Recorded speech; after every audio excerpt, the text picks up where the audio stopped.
Un certain nombre de dispositifs et d'initiatives sont pris actuellement qui visent à la fois à donner à l'administration fiscale un certain nombre d'informations et d'autre part à apaiser les relations qu'elle peut avoir avec les contribuables. Ces initiatives visent en réalité à mieux cibler les contrôles fiscaux à terme.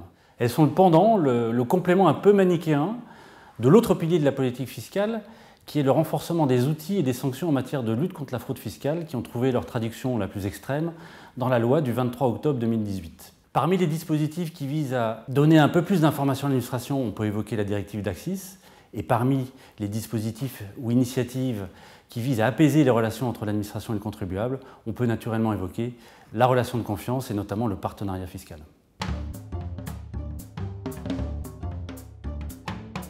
D'Accis, c'est la directive du 25 mai 2018 qui va obliger un certain nombre de personnes à transmettre aux autorités fiscales les dispositifs, transactions, flux transfrontaliers qui mettent en cause plusieurs États membres ou un État membre et un pays tiers et qui sont considérés comme potentiellement agressifs sur le plan fiscal en raison de la présence de ce qu'on appelle un marqueur. Ces informations, transmises aux autorités fiscales, vont ensuite faire l'objet d'un échange d'informations automatique.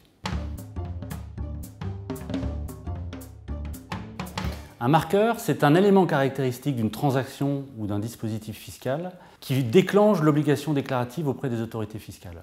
Ils sont listés à l'annexe 4 de la directive européenne et devraient être pris, d'après nos informations telles quelles, sans plus de précision dans le texte de transposition en France. Ils sont de deux types. Il y a d'abord les marqueurs dits généraux, en raison du critère de l'avantage principal, par exemple les dispositifs sur honoraires de résultat ou les dispositifs commercialisables. Et puis il y a des marqueurs spécifiques, par exemple en matière de prix de transfert, en matière de bénéficiaires effectifs, en matière d'opérations transfrontalières, ou encore avec le marqueur toujours dit de l'avantage principal. La difficulté, c'est le caractère très général, voire générique de ces marqueurs, ce qui risque de poser un défi d'identification des opérations ou des flux à déclarer. Et en particulier, on peut craindre, compte tenu de ce caractère assez général des marqueurs, qu'il y ait un certain nombre d'opérations assez usuelles, assez routinières pour les entreprises, avec une charge administrative assez importante derrière.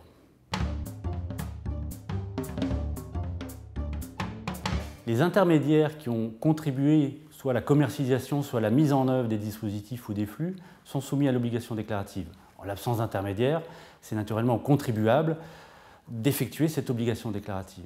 Dans le cas des intermédiaires qui sont soumis au secret professionnel, il est envisagé, mais cela reste encore à confirmer, qu'ils effectueront une déclaration sans données nominatives. Ils en avertiront leurs clients, à charge pour ces derniers d'effectuer la déclaration, mais cette fois-ci avec les données nominatives. La directive doit être transposée en droit interne le 31 décembre 2019 au plus tard. En France, cela va prendre la forme d'une ordonnance qui devrait être publiée à l'automne. La date d'application de la directive est fixée au 1er juillet 2020.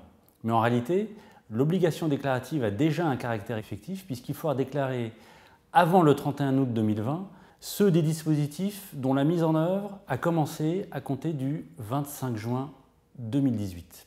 Cela implique que malgré le flou, malgré la difficulté d'interprétation de la directive et malgré l'absence de texte de transposition en France à ce jour, il y a quand même un travail de collecte et de stockage de l'information qu'il faut effectuer afin d'être prêt l'an prochain.